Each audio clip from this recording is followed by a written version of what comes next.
In about 87, you guys made the deal with Jerry and Memphis and started working together. I'm going to stay impartial because I'm a Tennessee guy, but I know you are. don't You're pull probably a going to knife.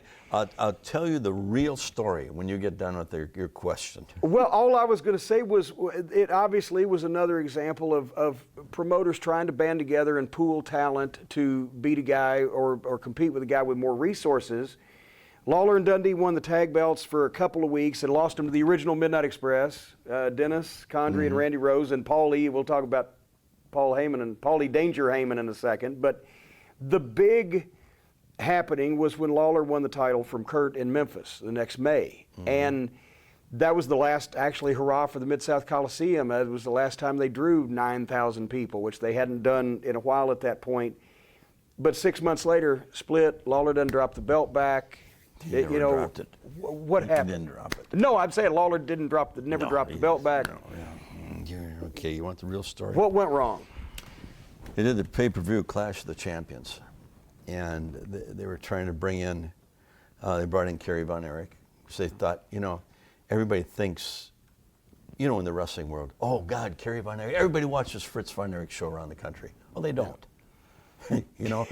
Few people watch it, but they're the ones that do the Texas, talking. yes, maybe Providence, Rhode Island, maybe not, No. Okay. Lawler, nobody knew him from a bale of hay up in our area. Jarrett sold us on the fact that he wanted Lawler to be champion. And we were going to try to work together, so Dad let it happen. Then we had the Clash of the Champions.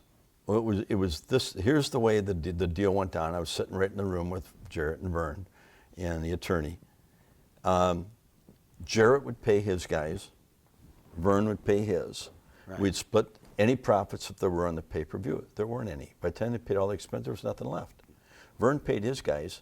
Jarrett told his guys that Vern never paid him. Aha, because I've talked to a couple of people that were so Jarrett never paid his guys, and we didn't know it till later, way later on, when Jarrett Lawler didn't come up to do the job for us. He never showed up because he said he never got paid by Vern. Vern wasn't supposed to pay him. Jarrett was supposed to. That was the deal.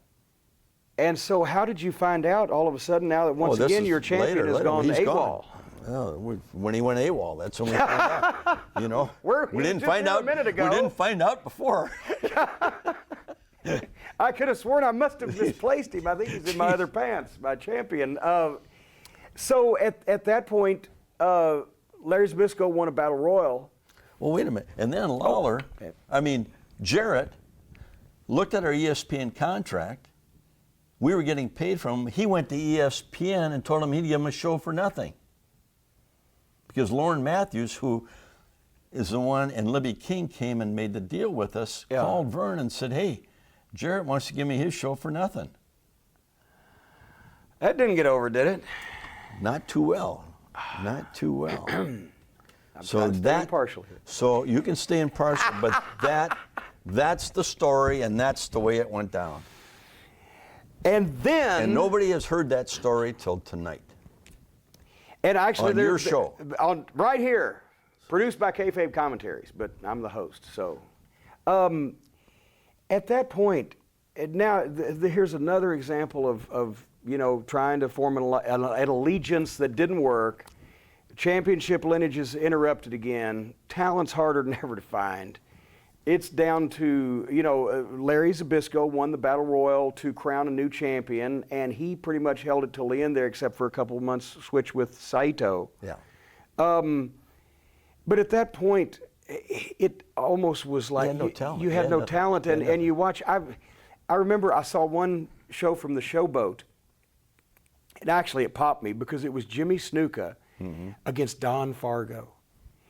The fabulous Don Fargo here, the guy whose career started on the Dumont Network and he's wrestling on ESPN. That popped me because I've always just been a Fargo fan. And I mean, when he's 86 now, he's in ill health. But I said a couple years ago at the Charlotte Fan Fest, I said, people say that after nuclear war, the only thing left will be cockroaches and Keith Richards. Well, Don Fargo is here tonight, ladies and gentlemen. He's still here. After the nuclear war, he'll be eating the cockroaches, and they'll call Keith Richards Mrs. Fargo.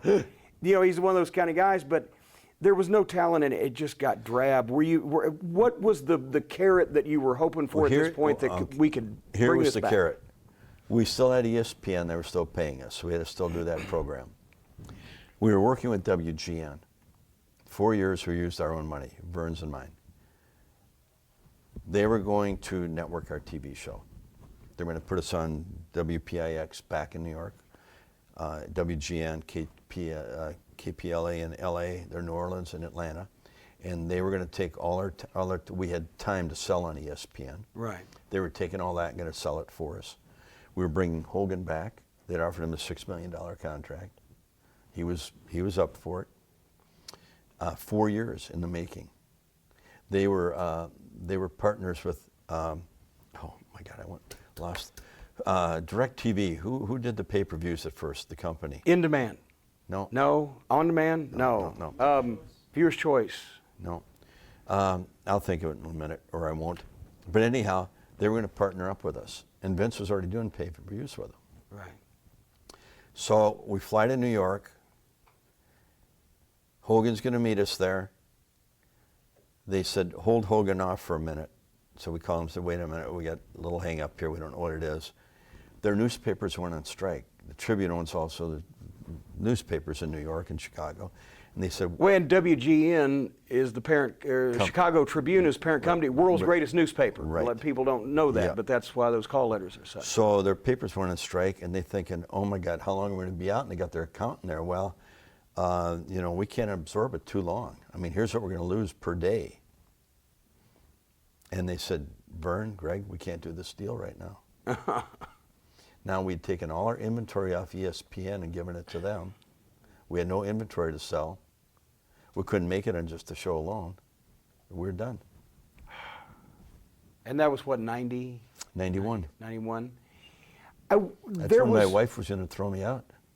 Because of the wrestling business or something unrelated? No, because I took all our hard-earned money yeah. and put it into Here it. we go. So did Vern.